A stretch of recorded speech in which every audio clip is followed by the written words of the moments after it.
Hey guys, Sovereign Source here, welcome to a new video. Today we're taking a look at the 2022 Gold Sovereign.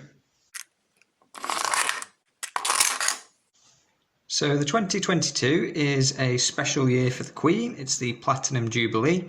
So for that reason they have put out a new design for this year on the Gold Sovereign.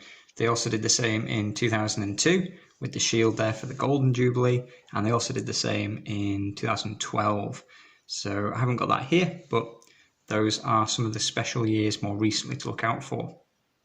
Now, in terms of the design, you'll notice the lion and the unicorn, a couple of Royal Arms-esque aspects there, and I have the beautiful 1 ounce Royal Arms there to compare to.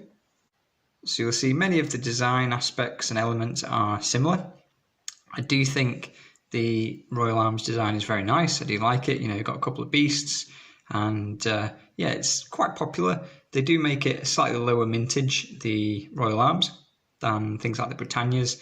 And these sovereigns are just going to be mass produced, so there's not a set mintage as far as I'm aware at the moment.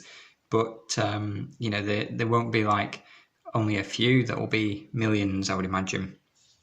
Now, the main thing I don't like about the 2022 is the colour. So, it's a 22 carat coin because that's what sovereigns are.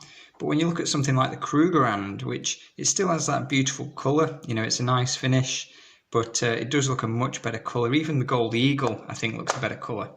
There are other 22 carat coins that do have a much better colour.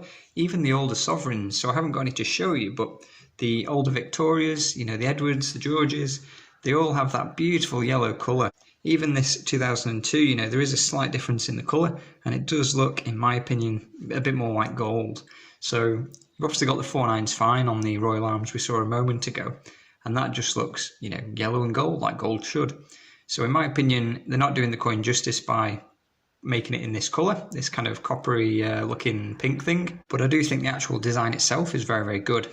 Now, in terms of the prices and things like that, you generally pay a little bit more for the new sovereigns, like a few pounds more than just best value bullion sovereigns when you go to the dealers. In general, we've seen things like the 2002, the 2005, we've seen those sell at slightly higher premiums than normal sovereigns. So I've picked up, a number of those recently. And so far, I think I'm up to 10 of the 2022s. So it would be nice to reach around about a tube of the 2022s. So they're not going to be limited, to like really small mintages as far as I'm aware. It is just a bullion coin, so it will be mass produced. You've got some of the, 2005s, 2002s though, particularly the half sovereigns actually have a very, very low mintage there of somewhere in the region of like 30,000 for one and around about 60,000, 70,000 for the other. So it could be a consideration, just to keep a few on hand, especially if you've got a lot of other sovereigns.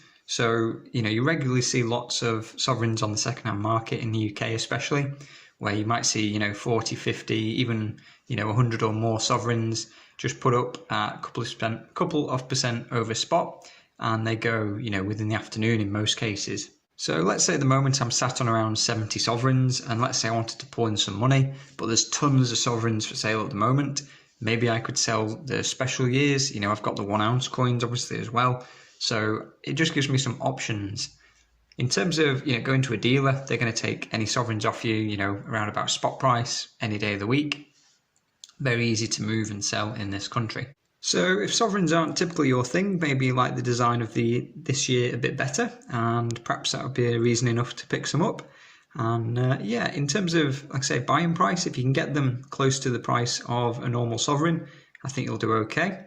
And as always, just in general with gold, I tend to average in, so I don't like to buy all at once. I would rather just keep buying consistently throughout the year, and that way I'm protected from any big spikes in prices, but also, if there is any substantial dips later in the year, like perhaps, December, the price drops more than it has all year, I've still got money on the side to make the most of that.